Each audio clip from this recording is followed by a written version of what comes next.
hedging activity. So you do not simply hedge using different derivative product because you can end up screwing up your entire business. All right, so there is a real life example here. Where is it? Over here, the collapse of Barings Bank in the mid of 90s. So this one you can study its own story, but basically this is one of the very, very good lesson learned. All right, if people do not have proper knowledge, then you do not simply make use of derivative contract to hedge against the risk, because it can be very disastrous. Okay, it can lead to significant losses as a result of the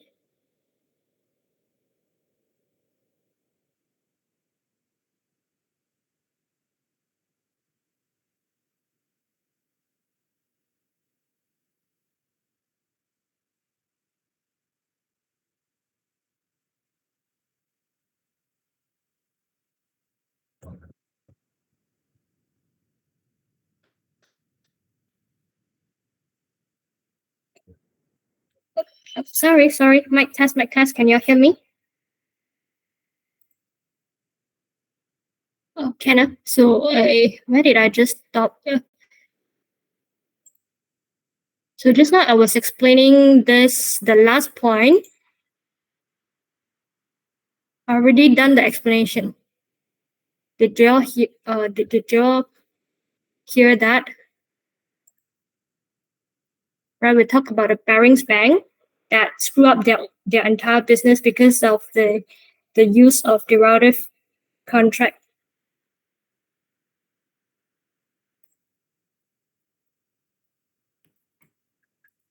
So that part done already, right? Okay.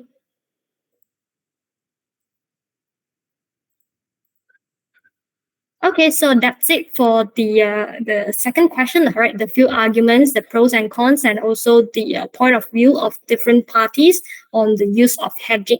All right, so that's it for Q2. Now I would like to move on to question 3.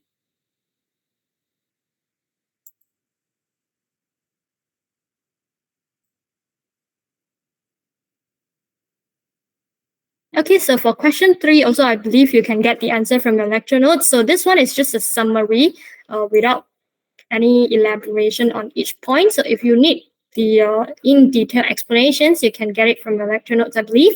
Okay, just take a quick look at the summary over here.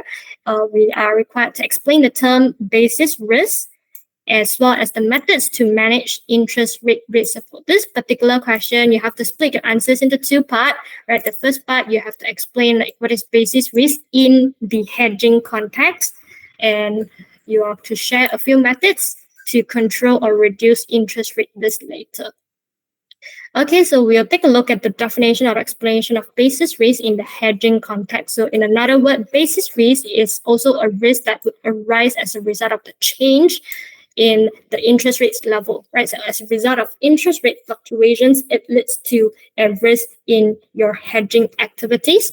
So that is a basis risk. And now we have to talk about how do we actually control or reduce the interest rate risk within an organization. So here we go. There are a few ways that can be used to reduce interest rate risk. The first one, we are talking about this natural hedge, which means like you do not need to use any derivatives contract.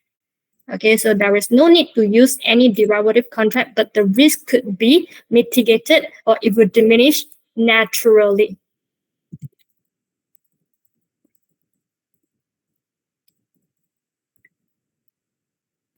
Okay, so say for example, let me give you an example of natural hedge of this interest rate risk. So say 1 month later, right, you need to borrow 1 month later, you need 1 million in order to invest in a new project. So instead of straight away turning to a bank to get a 1 million loan, which incur interest cost, so you should first check your internal account and internal resources to see if you could raise a 1 million funds from your own account. So maybe you collect money from your clients, your customers, right? So you would rather use your internal resources to meet or to finance the upcoming new project rather than turning to a bank to borrow 1 million, which may expose you to interest rate risk. So this is one of the examples of natural hedge, right? So we do not use derivatives, right? In fact, internally, we will try to figure out, do we have sufficient resources to meet the upcoming new project. So that is one of the examples. And another very common examples, let's say currency risk, right? So in order to avoid currency risk, what you can do here, so let's say you have this Malaysia company, so sell things to customers in US dollar. And then subsequently, what you need to do, so usually, people would want to convert their US dollar back to MYR because it's a Malaysia company, right? But in order to avoid the exposure to interest rate risk, we choose not to convert this US dollar to MYR. Instead, we just keep, right? We keep this US dollar and we would use this US dollar to pay our suppliers in the future, right? Because usually international trading, we would trade using US dollar. All right. So instead of keep converting your US dollar from your customers back to MYR, and then later on when you need to pay your supplier, then you go and convert your MYR to US dollar, which exposes you to a second layer of currency risk. No, you do not do that, okay? Because we are adhering to the natural hedge rules. We keep US dollar, and then we are to pay our suppliers in US dollar directly. So that is also another way of how we can naturally hedge all the currency risk in an organization. And then the second way we talk about this, depending on your perception, we can adopt either fixed or floating rate strategy. So this is also one of the very effective ways to reduce interest rate risk, which is you have to do your own research and predict the future interest rates movement. So based on your prediction, based on your forecast, you need to adopt the corresponding fixed or floating rate strategies. Let me give you an example.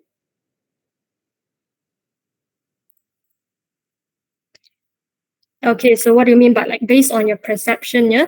So, okay, according to my research, right, I've done my own research and homework, and I found out that very likely in the future, the interest rate is going to go up, right? The interest cost is going to increase in the future. So, this is my prediction. So, based upon my prediction, what I can do now, right? I'm given two choices, right? You can either adopt a fixed rate strategy or you can adopt a floating rate strategy. So in light of this prediction that the interest rate is going to move upwards very likely, so I'm going to adopt a fixed rate so that I could lock in the interest rate today. So this is one of the methods, okay, of how we can actually make use of our future prediction to counter the interest rate risk in advance. So I know that interest rate is going to rise. So today I would lock in the interest rate by entering into a fixed rate policy. Okay, and of course, if it's the other way around, if you could foresee that the interest rate is going to drop in the future, then we will adopt a floating rate strategy. Okay, so that's how by playing around with the market perception, you can adopt a fixed or floating rate strategy in order to avoid the interest rate fluctuations or the negative impact on the interest rate changes. And then move on to the third methods, we have to talk about interest rate swaps. And interest rate swaps, this one I would like to give you an illustration so it's easier for you to understand. So we know interest rate swaps is in an agreement that allows two parties to exchange their interest rate payments, right? So from the name, you already can tell. So swap, it carries the meaning of exchange. And then there's this interest rate, right? So meaning to say the parties are allowed to exchange their interest rate payment through the agreement.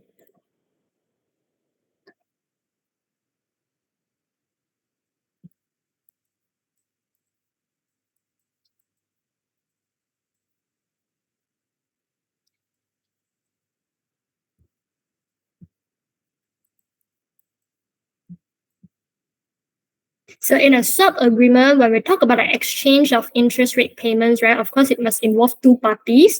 So let's say for Mr. A in this agreement, he's willing to take up the position to pay fixed interest rate payment, right? Mr. A agrees to pay fixed interest rate payment to Mr. B. And in exchange, Mr. A will receive floating rate payment from Mr. B.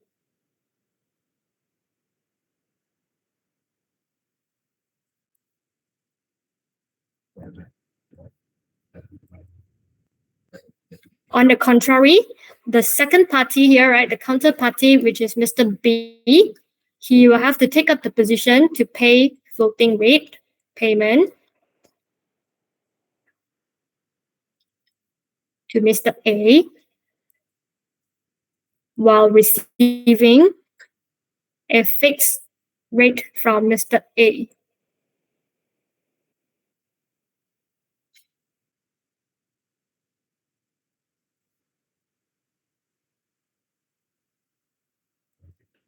Okay, so even though if you take a look at this illustration, you may find this agreement to be a little funny, right? You get these two parties to exchange their interest rate, but why?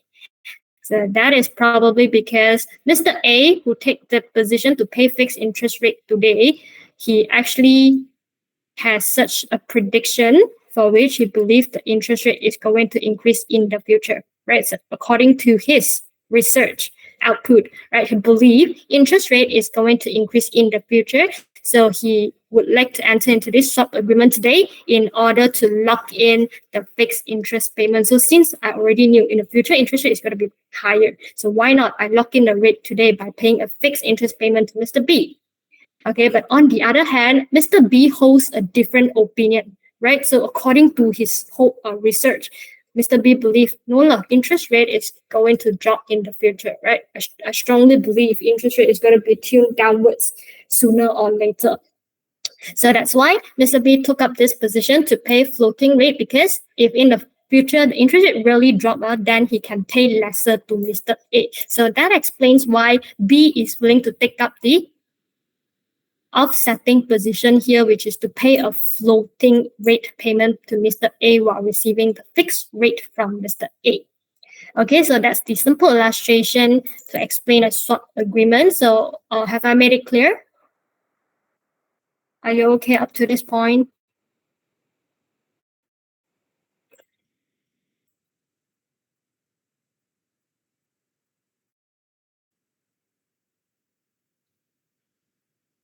Okay, so seems like there's no question, then I will just continue, yeah?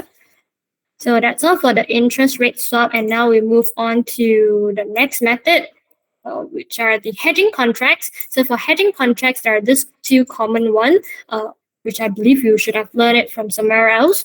So the first one, we have this forward rate agreements. The second one, we have interest rate futures. So actually, these two agreements they play the same role, right? It has the same function, which is it allows people to lock in the interest rate in advance, right? So this two agreement allows people to lock in interest rate in advance. So I'll just explain using FRA, right, to show to you how these agreements allow you all to lock in interest rate in advance. So I'll just use FRA as an example. So for this FRA, right, so how are we going to make use of this FRA to lock in the interest rate? So assuming there's this company who would like to borrow 1 million 3 months later, right? So 3 months later, this company needs about 1 million.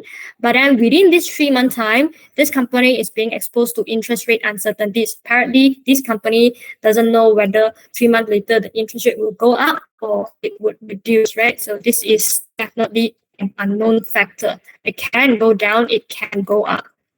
So in order to mitigate these interest rate uncertainties, what they can do, so this company can easily reduce the interest rate risk through entering a FRA agreement. So we would advise this company to buy a forward rate agreement, usually from a bank, with such a condition stating that, right, I want this FRA to involve a principal of 1 million, because you need to borrow 1 million, right? So you got to make sure that your FRA also involves a contract value of 1 million, and then you have to lock in the rate. So you all would discuss, right, with the bank what rates that you want to lock in. So let's say I want to lock in at 5%. So this is the FRA that this company would buy from a bank. 1 million notional principal, and then lock in a rate at 5%. So subsequently, within this 3 month time, right, within this 3 month time, if in a market the interest rate really goes up, right, really rises to, let's say, 6%, which is higher than the rate that we have locked in initially. So what would be the output from this FRA agreement? Very simple. So if the interest rate has exceeded the predetermined rate of 5%, then the bank will pay the net difference to the company. So you know how to calculate the net difference, right? Which is to use the predetermined rate, right? You minus the interest rate in the market. So you use 6% minus 5%, you know the net difference is 1%, right? So the bank will need to pay the net difference of 1% to the company. All right, so even though in the market, right, the interest rate fluctuations is actually unfavorable because it rises, right? The interest rate increased and thereby affecting your borrowing cost. So that actually happened, but doesn't matter because you actually earn the 1% difference from this FRA agreement. So that's why we say by entering into this FRA agreement, you're able to lock in the rate at 5% because no matter what happened, if it increased, you get money from this FRA agreement, right? So that's one of the possibilities. But now let's say if the interest rate dropped. So what happened if the interest rate dropped? So this is another possibility. So assuming if the interest rate dropped after 3 months, let's say it dropped to 3%, then what would be the output of this FRA agreement? So unfortunately, this time around, the company would have to pay the net difference to the bank.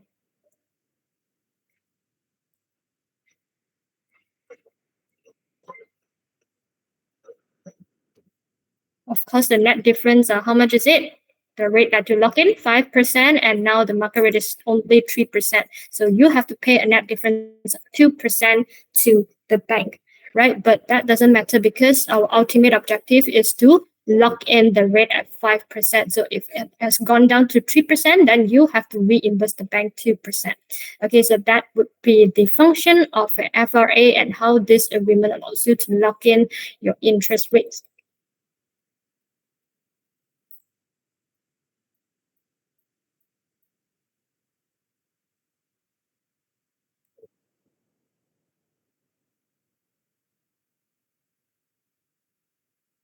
Likewise, another hedging contract that we have next is the interest rate futures, right? So interest rate futures, the thing is pretty much the same as your FRA, so I do not want to repeat again.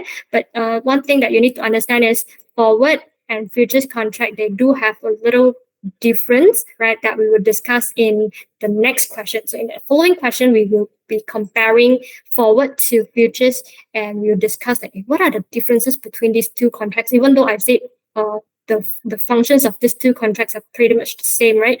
But there are some subtle differences between the two contracts in terms of the characteristics. We'll cover that later. And then last but not least, we have this interest rate options. Again, this interest rate options, the functions is also the same as all these hedging contracts. Okay, but one of the main differences between options and these two hedging contracts is that forward and futures, they are obligations. That means once you enter to a forward or a futures contract, you must exercise the contract. You must do it. Okay, you cannot walk away from the contract obligation.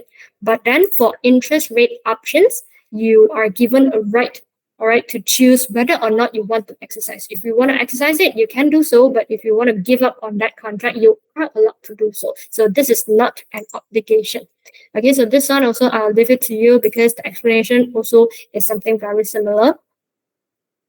So I will just continue with question 4, which is to distinguish between a futures and a forward contract. So as what I mentioned, right, we are going to compare the characteristics of futures and forward contract and highlight the differences between these two types of contracts. So over here, we already tabulated the differences between the two. Now we take a look at the forward contract. The first difference would be the platform whereby these two contracts are being traded. So for forward contract, if you need to buy a forward contract, this thing needs to be arranged over the counter. So meaning to say, this forward contracts is much more a private deal between two involved parties. and it's usually arranged through a bank. So just now already demonstrated to you, right? So you buy an FRA, so usually it's arranged through a bank. So this is an over-the-counter transaction in which you get the two parties to negotiate and to come up with this forward contract.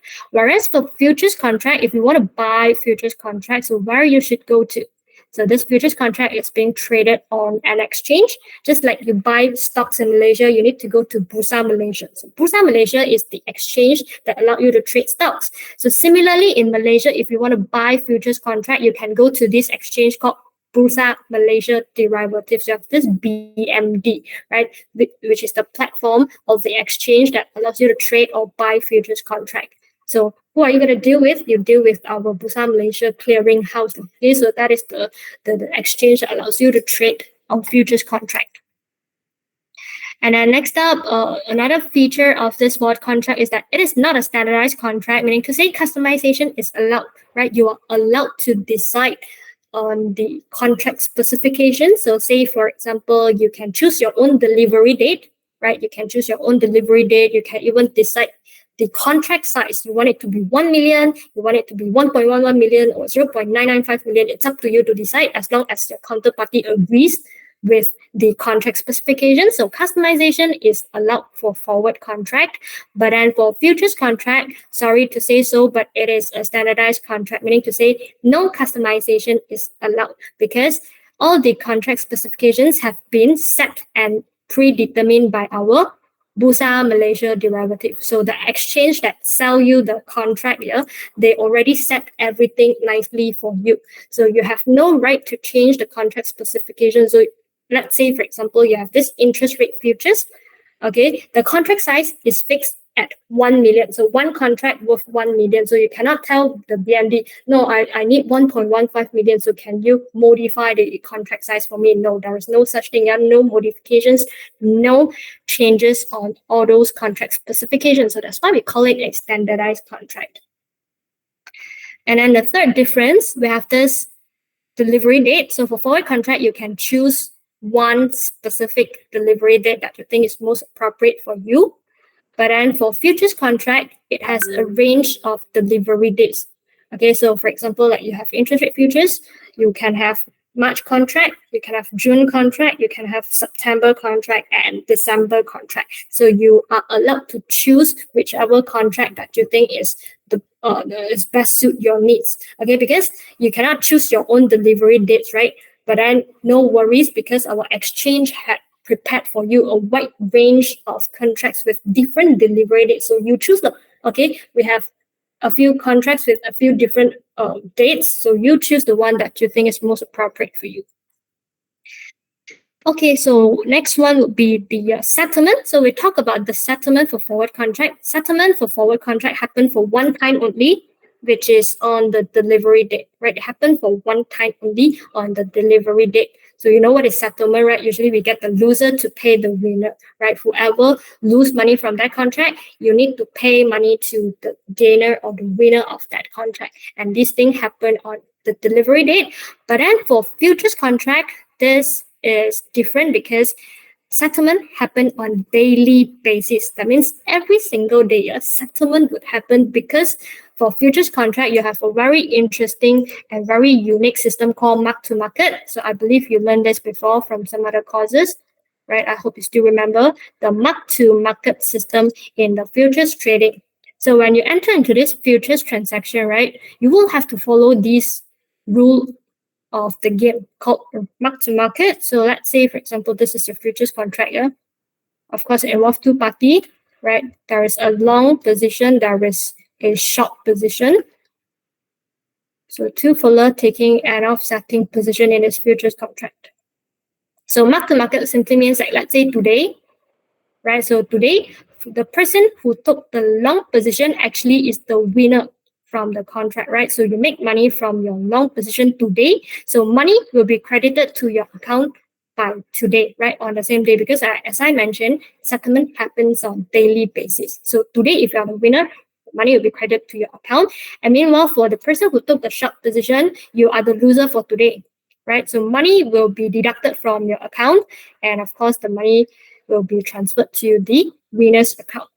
Okay, and then the next day, right? So the next day, so let's say unfortunately today the long party is the loser, right? The long party is the loser, so money is deducted from his account, and that amount would be transferred to our winner who is taking the short position, right? Money will be credited to his account on the next day. So that is the mark-to-market system in which we want the settlement to be done on a daily basis to make sure that the futures trading risk can be reduced.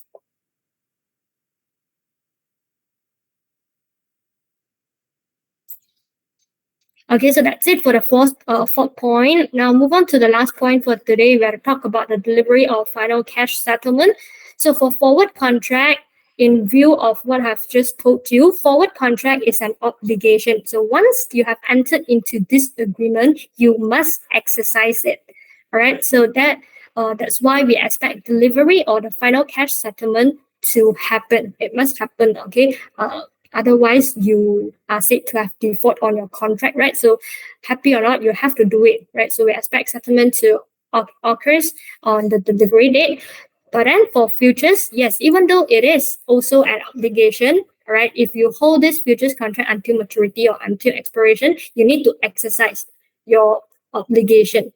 Okay, but then for holding this futures contract, there's one more benefits, which is you are allowed to close out your position prior to maturity. Meaning to say, before the futures expires here, you are allowed to close out your position. Okay, but how? So this is the thing that we need to discuss a little further, right? How do we quit our position or how do we close out our position? So this is your futures contract that you have bought earlier on. So meaning to say you take the long position, right? Long means buy. So initially, if you have took the long position to buy this futures contract, if you hold it until expiration, settlement will happen, right? But then, if let's say you do not want to hold it until expiration, you can always choose to close out your position.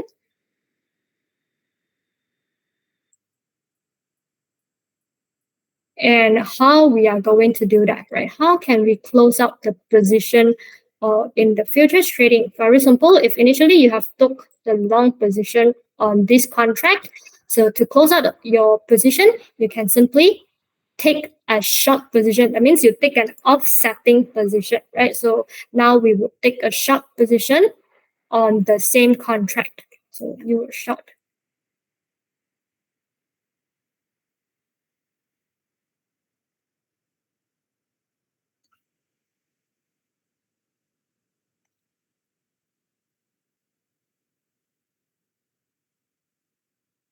So with that, you can actually cancel out your futures position perfectly, right? If initially you took a long position, later on you need to take a short position in order to close out your position. So if initially you already took a short position, then you will have to take a long position subsequently in order to close out your position. Just remember this one thing, which is to take offsetting positions to close out your futures transactions.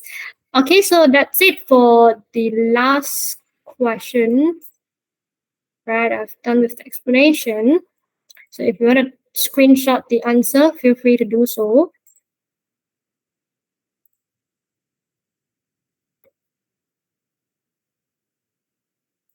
Okay, so you all may screenshot the answer for this question before we dismiss.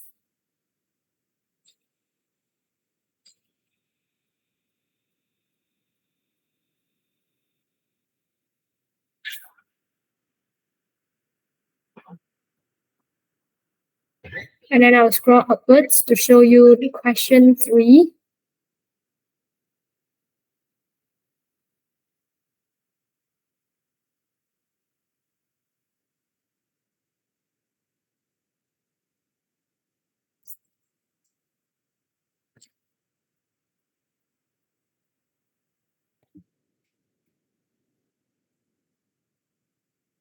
Okay, so that's it for today's tutorial. Do you have any question? Anything that you need me to clarify?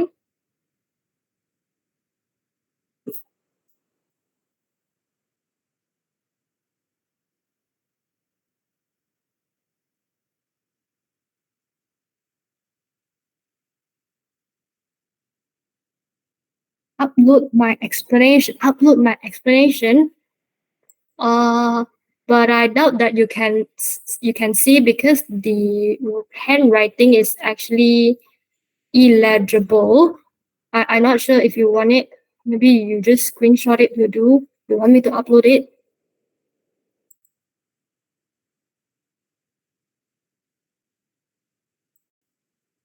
I don't think you can see it though.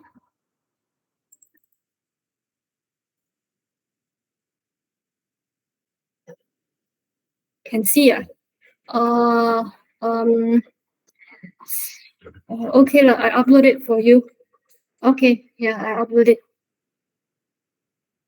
So if got no other question, just a quick reminder, tomorrow will be your submission due date. So please make sure to submit your things before 11:59 p.m. Right, so Friday is the submission due date. Okay, so that's it for today. If got no question, feel free to leave and just to make sure, yeah, we have one absentee for today.